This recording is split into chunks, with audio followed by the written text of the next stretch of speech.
All right, now the hostage situation at that hotel in Irene last night is raising a number of questions. Among them is, where was the protection provided to government ministers?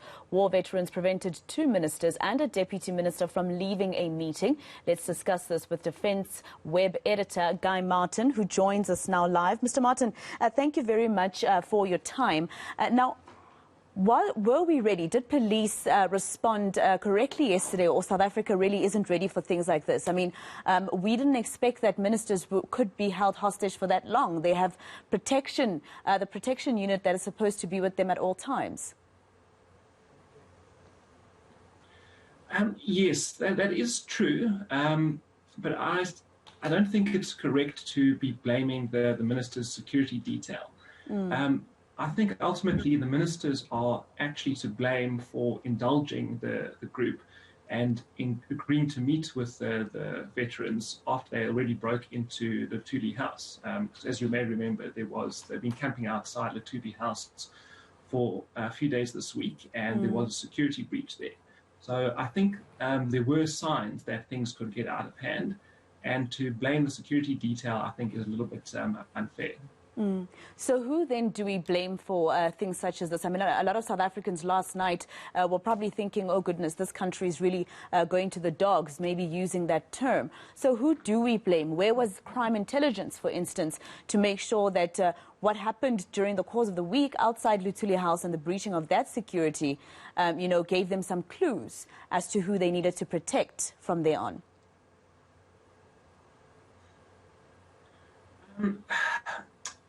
Again, I don't think it's apportioning blame isn't really going to help the situation.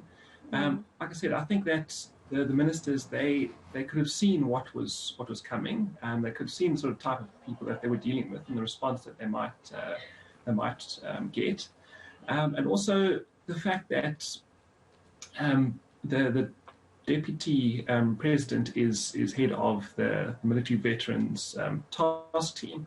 The fact that he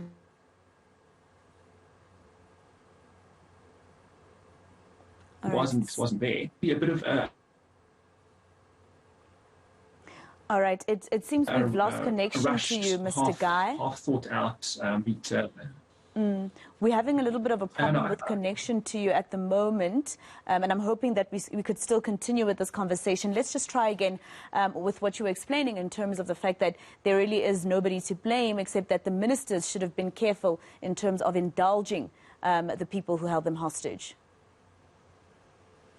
Precisely. I think that since the July unrest, there's a lot of worry that if people aren't indulged, then things might get out of hand again. But on the other hand, you don't want to be too hard, you don't want to be too soft. And it's all about trying to find the middle ground. And obviously, in this case, the middle ground wasn't found. And also, I think an issue is that this group, they're a new group. Their credentials are. They haven't really proven their credentials, and they don't have all that much say in terms of the representing military veterans. So I think that was a slight misjudgment on the part of the new minister to meet with a relatively new group that doesn't have much of a track record.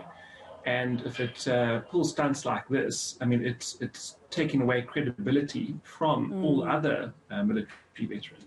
And I think it's setting back relations between military veterans and the department. I mean, Mr. Guy, you're mentioning, for instance, the unrest that happened a few months ago in South Africa. There were questions there in terms of safety and security of South Africans and businesses in this country. Now we see ministers also being held hostage. A lot could have happened yesterday. Unfortunately enough, nobody ended up, being killed or anything like that. But are South Africans well within their rights to, be concerned about the safety, our safety in South Africa? It seems to be getting worse. Am I correct? It does appear to be that way. And my perspective on this is that, as a whole, South African society is becoming increasingly frustrated, increasingly violent, and there are many reasons for this. I think COVID-19 has just pushed a lot of the population into poverty and desperation. And so all those grievances that were there, they have become stronger, and people are becoming desperate and resorting to violence and hostage-taking to try and get their grievances heard. So I think what we saw last night is a symptom of a bigger problem. And unless socioeconomic problems improve, I think we're going to see more of these sorts of incidents.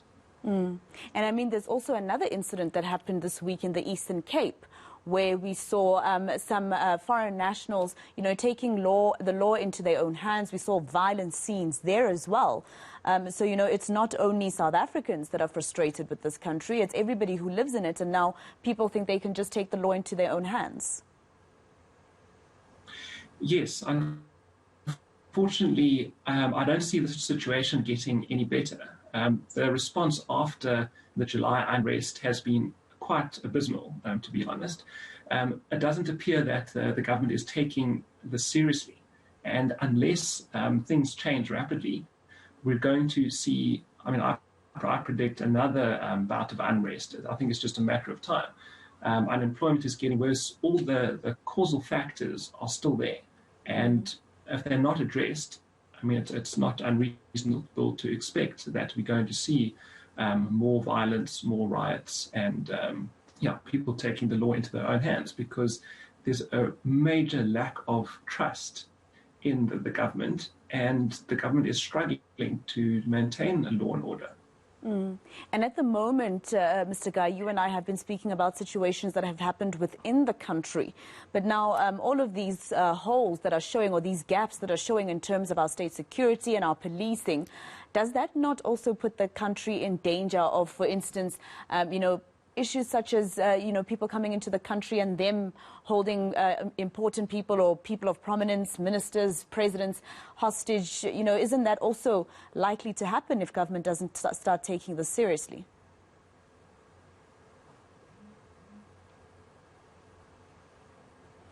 All right, I think we have lost the connection to Martin Guy, but of course this is a situation that has gotten a lot of us very concerned in South Africa. That was Guy Martin, editor of DefenceWeb.